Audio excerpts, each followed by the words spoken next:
Bien, bonjour tout le monde. Je suis Kemao Fotabon Isidore, consultant Kaizen au Cameroun. Donc, je vais vous entretenir pendant quelques minutes sur l'élimination, la réduction des gaspillages. Bien, l'objectif de cet échange va être de reconnaître les différents types de gaspillage ou de MUDA, d'étudier les moyens d'éliminer ou de réduire ces gaspillages. Alors, en titre d'introduction, je vais vous parler de Taishi Ono, qui est le père fondateur du système de production Toyota. Il a défini trois grandes familles de gaspillage. La première, c'est le MUDA. Il s'agit des tâches sans valeur ajoutée, mais qui sont acceptées. La deuxième famille, c'est les MURI. Il s'agit des tâches excessives, trop difficiles, impossibles et surcharge de travail. Et enfin, les MURA, qui sont des irrégularités, des fluctuations. Ces trois mots, MUDA, MURI, MURA, sont en japonais. Nous allons nous attarder dans la suite sur les MUDA. On va essayer d'identifier les MUDA et de trouver les voies et moyens de les éliminer ou de les réduire. Alors, qu'est-ce qu'un MUDA? C'est un mot japonais, mais en français, ça veut dire tout simplement gaspillage.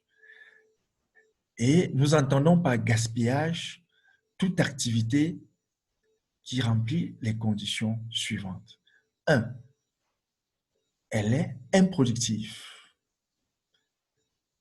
Une activité est qualifiée de gaspillage si elle est productive, donc elle ne produit pas.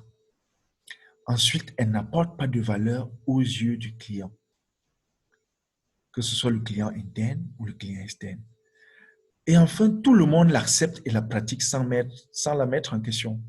Ça veut dire que vous avez une tâche que tout le monde fait au quotidien, vous faites la même chose dans le processus de fabrication de nouveaux produits. Il y a des choses que vous faites dans ce processus que tout le monde accepte sans jamais se poser la question de savoir est-ce que c'est vraiment productif? Est-ce que cela apporte de la valeur? Est-ce que c'est vraiment nécessaire que nous continuions à faire cette tâche-là? Néanmoins, je voudrais vous dire qu'il y a des tâches qui sont sans valeur ajoutée, qui sont improductives, mais qui sont nécessaires. Il s'agit par exemple de l'archivage. Dans une entreprise de production de bière, ce n'est pas archiver ne fait pas partie du processus de production. Archiver n'apporte pas de valeur à la bière, mais pourtant, c'est essentiel, c'est nécessaire. Donc, ce genre d'activité n'est pas considéré comme MUDA. Qu'est-ce que donc un gaspillage? Je vais vous expliquer un gaspillage en vous expliquant ce que n'est pas un gaspillage. Un gaspillage, ce n'est pas la quantité minimum requise de machines, de matériaux, de pièces et de temps de travail absolument essentiel à la création d'un bien ou d'un produit ou d'un service. Donc, ce qu'il faut en termes de machines, en termes de matériaux, en termes de pièces, en termes de temps de travail, juste ce qu'il faut, ni trop, ni moins. Ça, ce n'est pas du gaspillage. Dès lors qu'on a un peu plus que ce qu'il faut, dès lors qu'on utilise un peu plus que ce qu'il faut, on est déjà en plein dans le gaspillage. On est en train de jeter de l'argent dans la poubelle. Alors, qu'est-ce que le gaspillage en d'autres termes? Vous voyez, dans une entreprise, vous aurez un chiffre d'affaires. Si on veut décomposer votre chiffre d'affaires, on va se rendre compte qu'il est constitué du profit et des coûts. Généralement, le profit représente juste un petit pourcentage qui ira rarement au-delà de 25%. Tourne généralement autour ou en dessous de 10%. Et alors, le reste est constitué essentiellement des coûts. Nous allons donc aller dans ces coûts, essayer de traquer les coûts qui sont essentiels et les garder et éliminer ceux qui ne sont pas essentiels. Vous verrez donc qu'une partie de ces coûts est constituée de gaspillage, donc des activités qui n'apportent pas de valeur ajoutée, qui sont improductives et qui sont acceptées par tous. L'autre partie des coûts est constituée des activités sans valeur ajoutée, mais qui sont nécessaires. L'exemple de l'archivage dont je vous ai parlé tout à l'heure. Et enfin, il y aura juste une autre partie qui apporte de la valeur ajoutée. Ça veut dire ici, je prends l'exemple de la production des yaourts, par exemple. Dans toute activité qui est dans le processus de production de yaourts et qui apporte de la valeur ajoutée, c'est ça qui vous permet d'avoir le profit. Mais à côté de ça, il y a des services sans valeur ajoutée, des activités sans valeur ajoutée que vous allez faire, mais qui sont nécessaires, comme l'archivage, par exemple. Mais il y a également d'autres coûts, d'autres activités que vous allez faire qui ne sont pas nécessaires et qui peuvent être éliminées sans impacter négativement votre entreprise. Au contraire, si on élimine ces gaspillages ici, le profit va plutôt augmenter. Et c'est l'objectif de notre module. Nous allons donc voir les 7 gaspillages en détail. Il s'agit de la surproduction, des temps d'attente, des transports et déplacements inutiles, du processus de traitement ou des traitements inutiles, des surstockages ou des stocks inutiles, des mouvements inutiles, des erreurs, défauts et rebuts. Dans la suite, nous allons voir en détail chacun de ces gaspillages. Commençons donc par le gaspillage dû à la surproduction. Le gaspillage dû à la surproduction se définit comme étant toute activité, toute production réalisée en plus ou plus rapidement que la demande du client. Ça veut dire que le client a demandé 1000 unités et vous en fabriquez 2000. Vous allez livrer 1000, les 1000 qui vont rester, ce sera du surstockage et c'est déjà un gaspillage. Ou alors le client va vous commander 1000 unités dans un mois et un mois plus tôt, vous déjà vous fabriquez pour attendre un mois avant de livrer. C'est du stockage. Surstockage, c'est de l'argent immobilisé. Hein? Vous verrez donc que ces gaspillages sont caractérisés par la détérioration de la rotation des fonds. Cela a un impact négatif sur votre trésorerie parce que votre argent est immobilisé. Et pendant ce temps, vous avez peut-être des difficultés à payer des salaires, à payer vos fournisseurs, à honorer vos engagements. Il faut aussi dire que la surproduction, c'est le pire des gaspillages, car il est la source des autres gaspillages. Lorsqu'on est en surproduction, lorsqu'on a créé de la surproduction, il faut des gens pour traiter ces produits en stock, pour s'assurer qu'ils ne se détériorent pas. Il faut les gérer, il faut un magasinier, il faut les mettre en sécurité, il faut payer des loyers, il faut payer parfois des assurances. Toutes ces charges-là viennent en surplus de l'immobilisation des fonds. Donc, c'est vraiment le pire des gaspillages. Qu'est-ce qui cause les gaspillages de surproduction? Il y a par exemple le mauvais dimensionnement de l'unité de travail. On dimensionne l'unité de travail, il produit beaucoup plus que la demande de la clientèle. Hein? Il peut aussi avoir une mauvaise ou une absence d'évaluation des besoins réels des clients. C'est-à-dire que nous pensons que nos clients vont commander 1000 unités, alors qu'en réalité, nos clients n'auront besoin que de 200 unités. Vous voyez, on produit 1000 et après, on a 800 qui sont en surstockage et plombe totalement notre plomberie, notre trésorerie. Ça peut être également les tailles de l'eau inadaptées. Donc, nous produisons avec des tailles de l'eau qui sont trop grandes par rapport aux besoins de la clientèle. Donc, on peut avoir comme exemple à réaliser une tâche qui ne répond à aucune demande ni exigence du client. C'est la surproduction. Vous faites quelque chose de trop par rapport à ce qui est attendu, par rapport à ce qui est demandé. Des stocks d'intermédiaires de produits. Dans une chaîne de production, entre deux traitements, il y a des stocks intermédiaires. C'est de l'argent immobilisé parce que vous ne pouvez pas vendre ces produits. Vous ne pouvez les vendre qu'après que le processus de fabrication soit achevé. Entre-temps, plus ça traîne dans la chaîne de production, plus de l'argent est immobilisé. Et également, ce n'est pas que dans la production qu'on a de la surproduction. On peut également avoir de la surproduction dans le service. Hein? Vous voulez faire une petite formation pour un public cible donné, mais vous mettez trop de temps, vous faites des choses très compliquées pour préparer cette formation. Vous êtes en train de perdre de l'argent parce que ce n'est pas essentiel pour satisfaire les besoins de votre clientèle. Les gaspillages par attente. Le gaspillage par attente est tout gaspillage causé par tout temps d'arrêt non planifié. Dès l'instant où, dans le processus de production, vous vous retrouvez en train d'arrêter votre chaîne de production sans avoir planifié cela, vous êtes déjà en train de perdre de l'argent à cause de ces temps d'attente, de ces temps d'arrêt de votre chaîne de production. Il se caractérise par des produits ou des personnes qui doivent attendre entre deux tâches ou deux étapes. Par exemple, dans la production d'un bien, vous avez une étape A et une étape B. L'opérateur du poste A produit 1000 unités par jour. L'opérateur du poste B ne peut produire que 500 unités par jour. Donc, vous voyez, le poste A va envoyer 1000 unités au poste B. Mais le poste B mettra 2 jours pour traiter les 1000 unités. Entre-temps, ceux du poste A sont obligés d'attendre, de passer une journée sans travailler, en attendant que ce qui a été produit soit, que le poste B soit libéré. Vous voyez, ça entraîne des pertes d'argent énormes. Et ces gaspillages d'attente se caractérisent donc par des stagnations de produits à un poste. Entre un poste plus rapide et un poste moins rapide, il y a stagnation des produits. Parce qu'on a produit plus rapidement et le poste qui doit traiter ensuite est lent. Donc, du coup, il y a stagnation. Ça peut être plutôt l'inverse. Hein, et ça crée plutôt un goulot d'étranglement. Donc, les causes probables des gaspillages dus aux arrêts non planifiés, c'est-à-dire les gaspillages par attente, ça peut être la mauvaise disposition des installations. Entre un poste de travail et un autre qui a pour fournisseur le poste A, évidemment, la disposition peut être telle qu'on soit obligé d'attendre pendant un certain temps. Ça peut être les attentes de changement d'outil.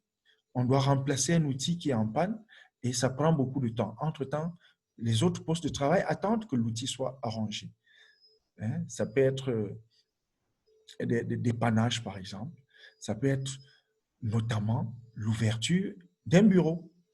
Imaginez un collègue qui a les clés du bureau, qui arrive en retard à 9 heures alors que le travail commençait à 8 heures.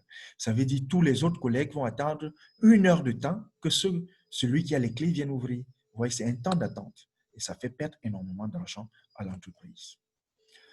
Les gaspillages dus au transport. Il s'agit de tout gaspillage causé par tout mouvement inutile de la matière ou du produit. Donc, lorsque vous devez déplacer des produits finis, des matières premières ou même des produits semi-finis, ça entraîne des mouvements. Donc, c'est consommateur de ressources et de temps, des ressources humaines, parfois des ressources matérielles. Il faut des chariots, il faut des véhicules, tout ça. Et pendant ce temps, ça entraîne des risques de dégradation. Parce en mouvementant ces produits, il peut y avoir des accidents. Et il y a usure du matériel. Il y a déplacement des matériaux, de pièces de produits et de documents ou d'informations sans valeur ajoutée. Parce que tous ces déplacements inutiles ne créent pas de la valeur. Ça n'apporte pas quelque chose de supplémentaire à votre produit. Ça ne facilite pas automatiquement la vente et ça n'améliore pas la qualité de votre produit. Au contraire, ça entraîne des risques de détérioration de la qualité.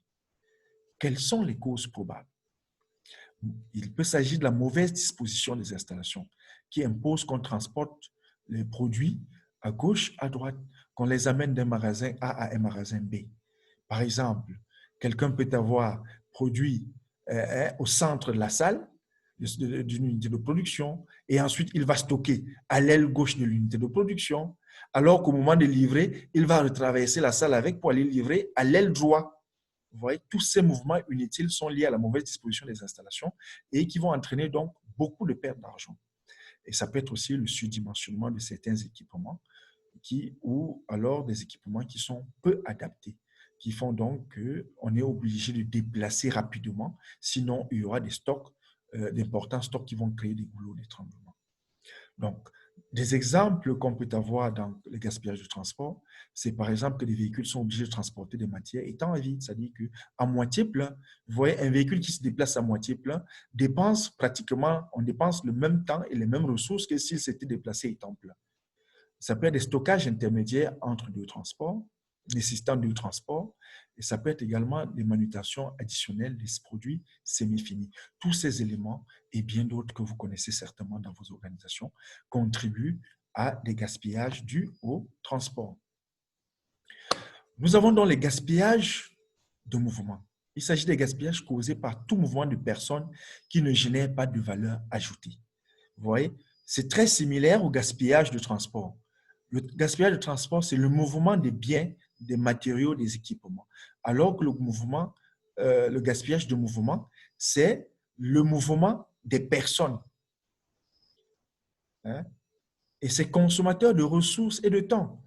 Un employé qui passe son temps à se balader dans l'entreprise pour chercher les clés, pour chercher l'outil de travail, pour demander une information, pour faire une impression, au final, il passe une bonne partie de sa journée à se déplacer et non à produire. Et comme l'a dit Dale Carnegie dans un de ses ouvrages, si vous payez quelqu'un pour utiliser son cerveau et que vous utilisez plutôt ses pieds, vous êtes en train de perdre de l'argent. en général. Et naturellement, ça entraîne des risques de dégradation élevés. Il peut y avoir des risques d'accident. Parce qu'à force de se déplacer dans l'unité de travail, les risques d'accident c'est facile d'avoir un accident. Et ces déplacements ou mouvements des employés sont sans valeur ajoutée. Ça ne produit rien. Se lever et passer 30 minutes à chercher les clés dans une caisse à outils ou aller demander une information ou aller faire une photocopie à l'autre bout de notre entreprise, tout ça ne crée pas de valeur ajoutée. Les causes probables sont exactement quasiment les mêmes que celles du gaspillage de transport, la mauvaise disposition du matériel de travail, par exemple. Nos caisses à outils ne sont pas à portée de main, ils sont mal rangés.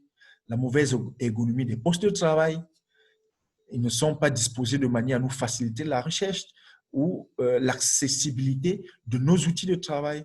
Le mauvais rangement, le désordre, la désorganisation, les informations mal répertoriées. Toutes ces choses-là contribuent à amener les employés à perdre beaucoup de temps pour rechercher les outils, les informations.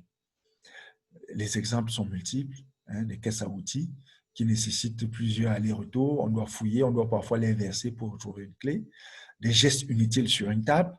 Vous déposez à 1 mètre votre stylo alors qu'il devrait être à 10 cm de vous. Chaque fois que vous allongez la main, vous êtes en train de perdre du temps. Les déplacements inutiles, les recherches d'outils de travail. Les gaspillages dus au traitement sont des gaspillages causés par toute opération sans valeur ajoutée.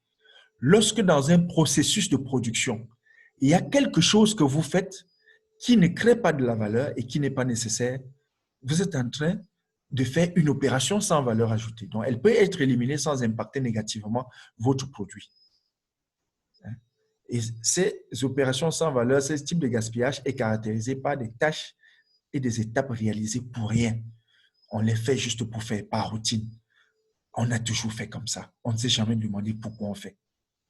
Ça peut être aussi des processus trop complexes par rapport au prix de vente. C'est-à-dire que lorsque vous avez des processus de production trop complexes, trop sophistiqués, alors que le bien et le produit que vous vendez au final est moins cher, il n'a pas besoin de tout ce niveau de traitement, vous êtes en train de perdre de l'argent. Donc, ça peut être une question de surqualité. Et comme vous le savez, la surqualité, tout comme la non-qualité, contribue à perdre de l'argent. Ça coûte cher. Les causes probables, ça peut être le manque d'instructions ou de spécifications claires et standardisées. Donc, s'il n'y a pas des instructions claires, chaque employé fait à sa manière et par conséquent, il risque de faire des opérations inutiles. Également, trop de contrôles peuvent devenir des opérations inutiles. On peut s'arranger à mettre des processus de contrôle, de taux contrôle, tel qu'à chaque poste, le contrôle soit intégré dans le travail. Mais s'il faut à chaque étape un contrôle, au final, ça coûte cher. Donc, les exemples, ça peut être les réglages inutiles, les opérations inutiles, le fait d'utiliser 2 emballages là où on pouvait en utiliser un seul. C'est déjà emballé dans un plastique, mais ensuite, il faut mettre dans un carton. C'est déjà emballé dans un plastique, ensuite, vous devez mettre dans un carton. Est-ce qu'on a vraiment besoin des 2 emballages? Parfois, ce n'est pas nécessaire. Donc, ça peut être aussi des processus de validation ou des signatures trop longues. C'est-à-dire que pour obtenir la validation, il faut aller à plusieurs étapes, obtenir plusieurs signatures. Oui, c'est pour créer une certaine sécurité peut-être, mais au final, ça alourdit le système et ça coûte cher à l'entreprise. Le gaspillage dû au stockage excessif, causé par toute matière ou produit annexé par rapport aux besoins. Voilà. Ça ressemble un peu à la surproduction. Chaque fois que vous avez produit plus que ce dont on a besoin, cela a déjà un impact sur votre capacité de stockage et même sur vos inventaires. Et naturellement, cela crée une immobilisation de capital, une immobilisation de fonds et qui impacte négativement votre trésorerie. Et ça occulte et empêche la résolution des problèmes. Parce que lorsque vous avez immobilisé en stock 100 millions de francs CFA, par exemple, évidemment, si vous n'avez pas une très forte trésorerie, vous risquez de ne plus être capable de payer vos salaires ou d'honorer vos engagements auprès de vos fournisseurs ou de vos partenaires. Donc, les causes peuvent être dans la surproduction ou la mauvaise planification, les temps d'attente non maîtrisés qui font qu'il y a entre 2 unités de production des produits semi-finis en grande quantité. Et comme je l'ai dit, les produits semi-finis ne sont pas vendables pour vous. parce que ce ne sont pas vos produits finis, donc par conséquent, c'est de l'argent immobilisé. Ça peut être la mauvaise ou l'absence de gestion des stocks, ou encore l'absence de pratique des 5 S. Ne vous inquiétez pas, nous allons parler en détail du 5 S à la fin. Donc, en termes d'exemple de gaspillage dû au stockage excessif, on peut avoir des stocks morts suite à de mauvaises prévisions de vente, des stocks de matières premières excessifs ou des stocks de produits finis excessifs. Tout cela contribue à perdre de l'argent. Enfin, nous avons le gaspillage dû aux erreurs et défauts. Il s'agit des gaspillages causés par tout produit ou toute production qui ne correspond pas aux exigences nécessaires. Comme vous pouvez le voir, on doit produire un t-shirt avec le logo des USA.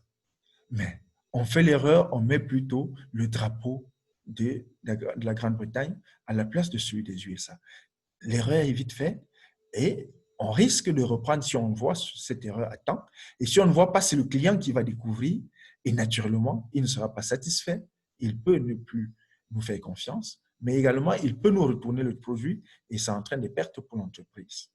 Donc, c'est caractérisé donc par des retours clients et des pertes de crédibilité, des pertes de temps d'argent et des risques de ne pouvoir fournir le client.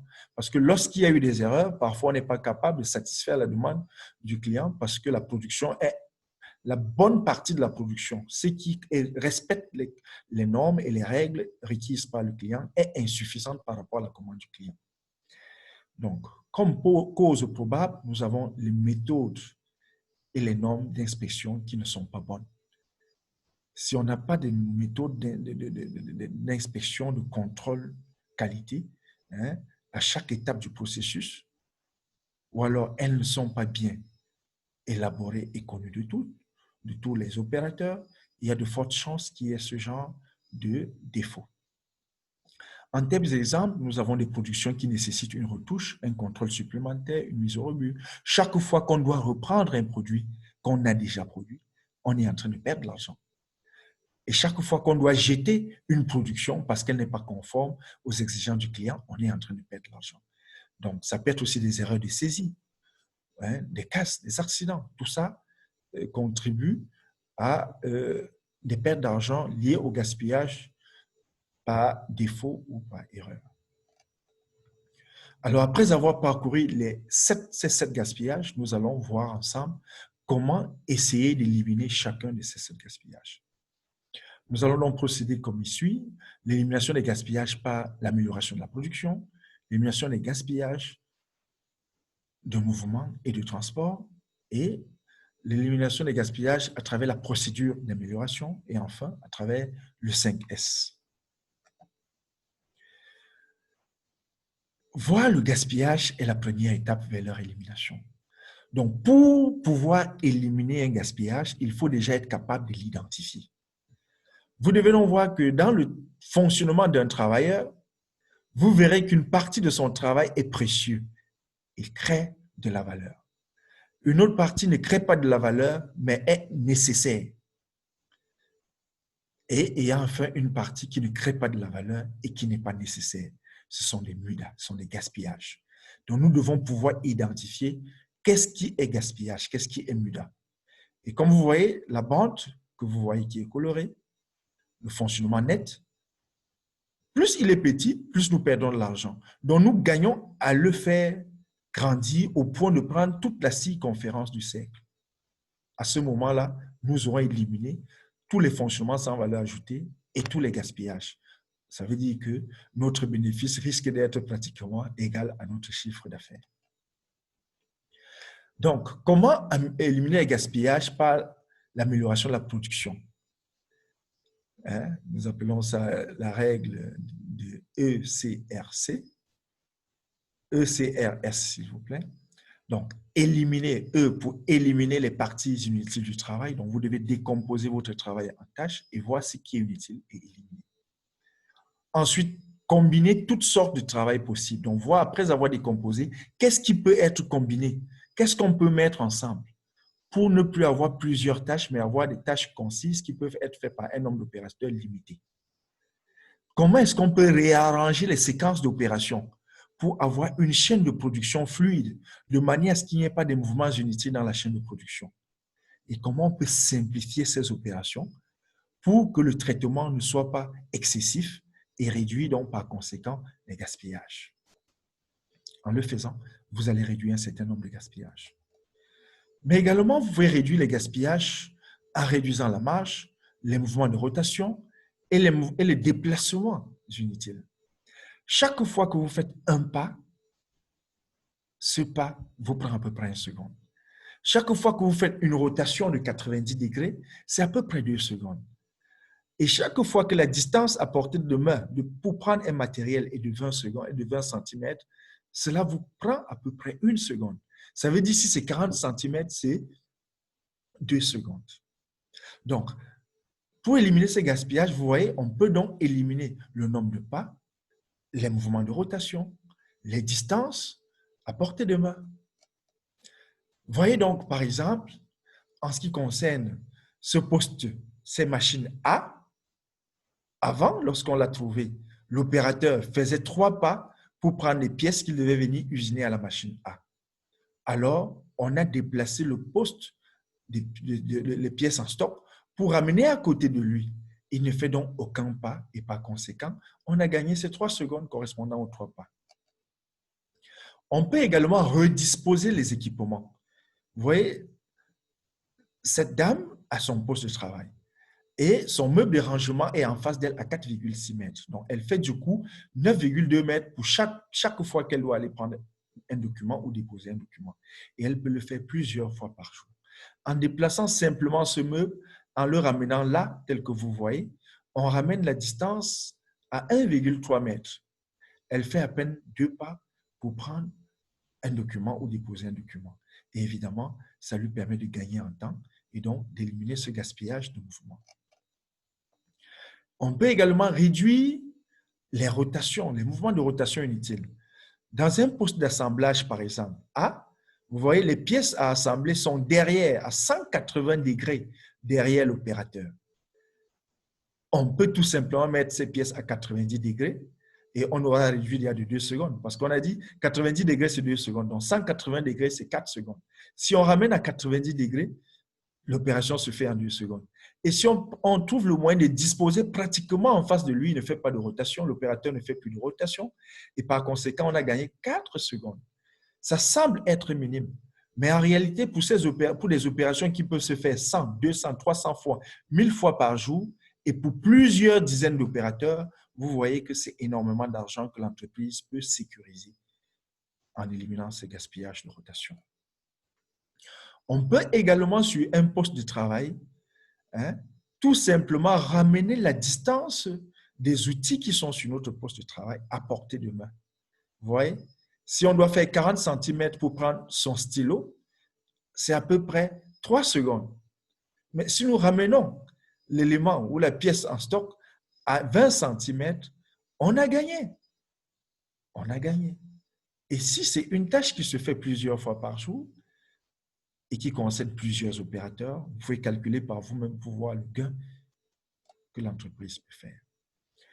Il peut également avoir des situations où, à un poste de travail, par exemple sur la machine A, on a 10 secondes d'attente qu'on ne peut pas éliminer en fonction de la configuration et des contraintes de l'unité de travail. Mais il y a un autre moyen. On peut voir s'il y a une autre tâche qu'on peut détacher et ramener à côté de cet opérateur qui puisse en parallèle, pendant les 10 secondes d'attente, il fait autre chose en parallèle. Ça permet d'éliminer ce temps d'attente et d'optimiser sa production et sa productivité. Donc, comme je l'ai dit, vous pouvez aussi mettre en place une procédure d'amélioration en analysant les mouvements. Donc, premièrement, vous observez l'état initial de votre entreprise. Vous observez le déroulement des activités. Et en observant ce déroulement des activités, vous allez pouvoir identifier les gaspillages. En vous posant, en utilisant le 5 pourquoi, en vous posant 5 fois la même question, la question pourquoi ceci, ça vous donne la réponse A. Pourquoi A, ça vous donne B. Pourquoi B? Vous allez donc arriver à la cause profonde du gaspillage et vous allez cibler et entreprendre des actions qui peuvent éradiquer cette cause profonde. Et ensuite, vous allez mettre en œuvre. Si ça marche, vous pouvez recommencer en essayant d'aller beaucoup plus loin pour améliorer encore ce que vous aviez déjà amélioré. Et si ça ne marche pas, vous réfléchissez pour trouver d'autres solutions qui peuvent éliminer ces causes profondes qui causent source de gaspillage. Donc, la dernière chose que nous vous recommandons pour éliminer le gaspillage, c'est d'implémenter le 5S dans votre organisation.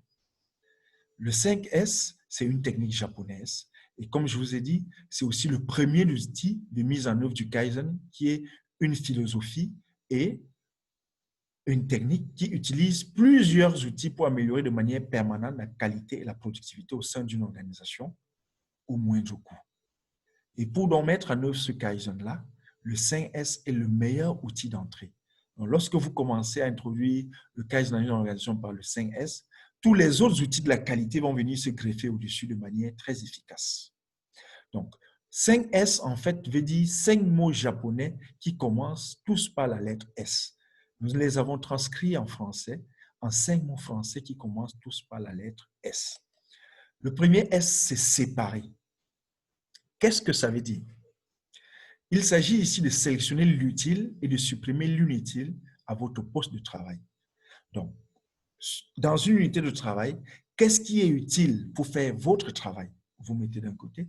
Qu'est-ce qui n'est pas utile à ce poste de travail-là? Vous mettez de l'autre côté. Ce qui n'est pas utile à ce poste de travail est dit inutile. Attention, ça peut être utile à un autre poste de travail. Dans ce cas, déplacez-le vers ces choses-là vers ce poste de travail-là. Mais si c'est inutile à votre poste de travail, ça doit être débarrassé de votre poste de travail. Une fois séparé l'utile de l'inutile et s'être débarrassé de l'inutile à votre poste de travail, vous passez au second S qui est situé. Donc, ce sont les choses qui ont passé le test du premier S, qui sont utiles à votre poste de travail, qui vont aller au second S, donc qui vont être situées. C'est pour ça qu'on va dire situer les matériaux selon leur catégorie et décider des endroits où ils doivent être rangés avec étiquetage. Donc, S des caisses à outils, S des stylos sur une table, qu'est-ce que c'est? Votre matériel de travail? Est-ce que ce sont les pièces de rechange? Est-ce que ce sont les produits semi-finis? Ce dont vous avez besoin pour travailler, assurez-vous que chaque chose est positionnée de manière à optimiser votre productivité. Donc, vous devez tenir compte des éléments qu'on vient de voir, c'est-à-dire la distance, le nombre de pas que vous devez faire. Vous devez tenir compte de la rotation. Vous devez tenir compte de la distance à portée de main. En réduisant tous ces éléments-là, vous allez vous retrouver avec un poste de travail qui vous permet de travailler d'une manière très efficace, un peu comme un pilote dans son avion ou un chauffeur dans son véhicule. Ces outils de pilotage sont à portée de main et il n'a pas besoin de sortir de sa cabine pour aller, par exemple, freiner. Tout est à portée de main. Une fois que vous avez donc situé chaque chose à sa place, vous devez vous assurer que vous étiquetez, que vous fassiez en sorte que chaque chose, que la place de chaque chose soit reconnue et identifiée. En sorte que si vous n'êtes pas là, quelqu'un d'autre peut exactement faire la même chose que vous. Une fois que vous l'avez fait, alors nous vous conseillons de nettoyer parfaitement. C'est le troisième S, scintiller. Nettoyer parfaitement les installations et les machines au lieu de travail, en contrôlant soigneusement leur état. Ce troisième S n'est pas juste le nettoyage, mais c'est aussi de la maintenance de premier niveau. C'est en nettoyant vos équipements de travail que vous pouvez vous rendre compte qu'il y a des fuites d'huile, qu'il y a des failles, qu'il y a des fissures, que ça commence à se détériorer. Et dans ce cas-là, vous pouvez planifier la maintenance sans être obligé d'arrêter votre chaîne de production. Parce que si ça tombe en panne, par surprise, vous aurez des temps d'attente à cause de l'arrêt de votre chaîne de production. Lorsque vous avez donc fait ces 3 S, appliqué ces 3 S, vous avez déjà des résultats qui sont probants, qui sont visibles. Mais ça ne peut pas durer si vous n'appliquez pas les 2 autres S, qui relèvent énormément du dynamisme de l'équipe dirigeante des managers. Il s'agit du 4e S, qui est la standardisation, standardiser. C'est-à-dire mettre minutieusement en œuvre les 3 S ci-dessus afin de maintenir le lieu de travail toujours propre, bien rangé et efficient. Ça veut dire que vous vous arrangez, vous prenez toutes les mesures nécessaires pour que l'inutile ne se retrouve plus à vos postes de travail, que chaque chose reste positionnée à l'endroit qui lui a été attribué, de manière à rendre le travail plus facile et que ce soit toujours propre et bien maintenu.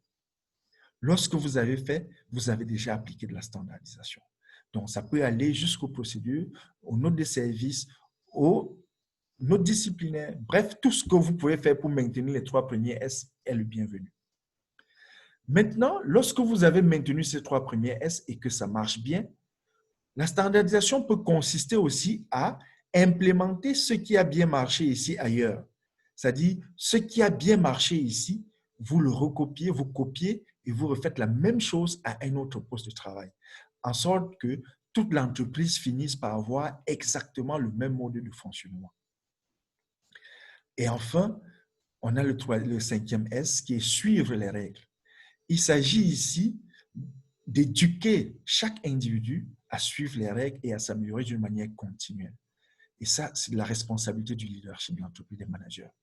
Ils doivent tenir des réunions, prendre des mesures pour encourager, motiver, veiller, contrôler, descendre sur le terrain, se rendre compte eux-mêmes des réalités, fixer de nouveaux objectifs, créer des prix d'excellence pour motiver ceux qui font bien leur travail. Bref, tout ce qui peut être fait pour que le personnel et tout le monde restent dans la dynamique d'appliquer les 5 S d'une manière efficace relève du 5e S et des managers. Ceci dit, si vous appliquez donc tous ces 5 S, vous pouvez être sûr que vous allez pouvoir éliminer les gaspillages dans votre organisation ou dans votre entreprise. Alors, je vous remercie et j'espère que cette vidéo vous a été bénéfique et je souhaite qu'au travers de cette vidéo, vous puissiez être capable d'éliminer les gaspillages dans votre organisation.